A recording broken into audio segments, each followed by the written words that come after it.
Joining us here at the Truett Center. My name is Tobiru Jaisimi, and I am one of the interns here at the Truett Center. Our speaker this morning is Matt Johnston, who is of the class of 2015. Good morning. Thanks for coming. I'd like to start by saying I hope we all can agree that gender inequality exists in our society today and that it negatively affects women as well as men. And men can play a huge role in promoting gender equality, so today I'll be talking about men. Firstly, I'd like you to think of the manliest man you know. Seriously, think about it, okay? And what are some of those specific qualities that make him manly? Okay, would anyone like to share about some specific qualities of that man, of the manliest man they know?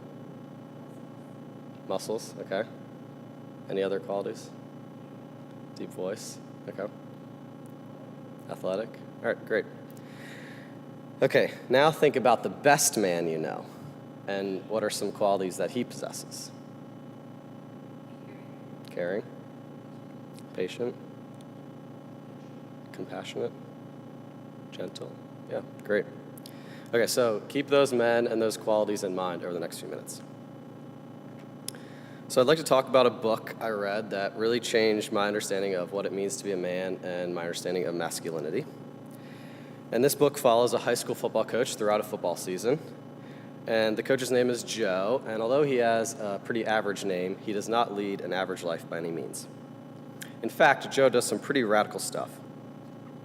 His teams have a mantra that they repeat to each other at the end of each practice and each game. Joe will stand up in front of his players with all of his coaches and yell to his players, "What's our job?" And all the players respond by saying, "To love us." And then he says, "What's your job?" And they yell, "To love each other." So just take a moment and think about and picture a group of high school football players yelling about loving each other at the end of each practice and at the end of each game. It's pretty different. That's pretty crazy. So Joe states there are 3 myths we teach young boys and men about what it means to be a man and what masculinity is.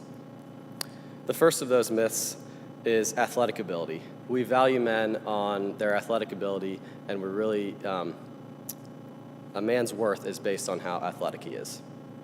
So he says that's a complete lie.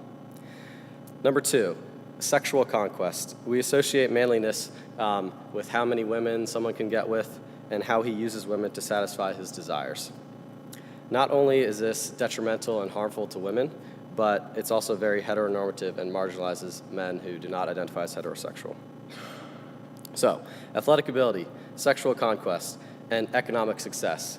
We associate manliness with how much money a man can make and how economically successful he is.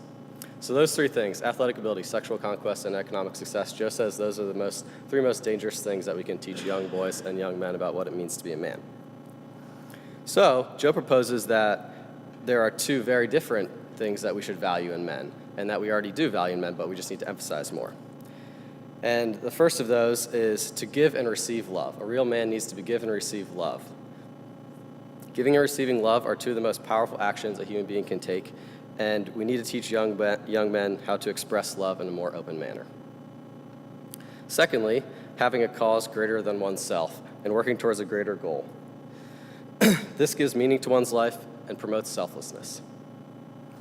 So, giving and receiving love and having a cause greater than oneself. So if we think back to the examples you guys brought up of the qualities of what we associate with manliness and what we associate with the best man you know. So for manliness, some of you said athletic ability, muscles. Those are the myths that Joe's talking about. And then with the best man, caring, compassionate, those are giving and receiving love, having a goal, a cause greater for yourself. So we can see those are evident in our today, but we just need to emphasize them more.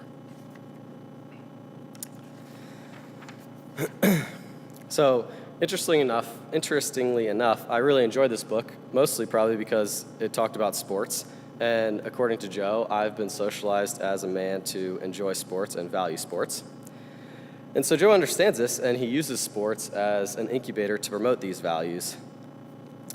If you think about a sports team, it's a group of people working together, having relationships, giving and receiving love to each other, and working together towards a greater goal. Those two values that he emphasizes.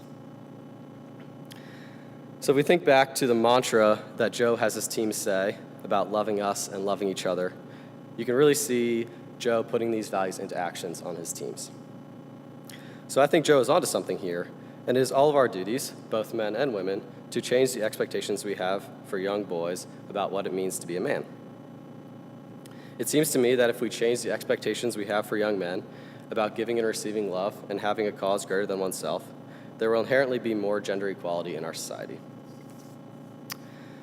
Right now, I want you to think of one specific action you're going to take today that goes against social norms and challenges the problematic expectations we place on men. Through these small actions, I hope that we will be able to promote gender equality in our world. Thank you.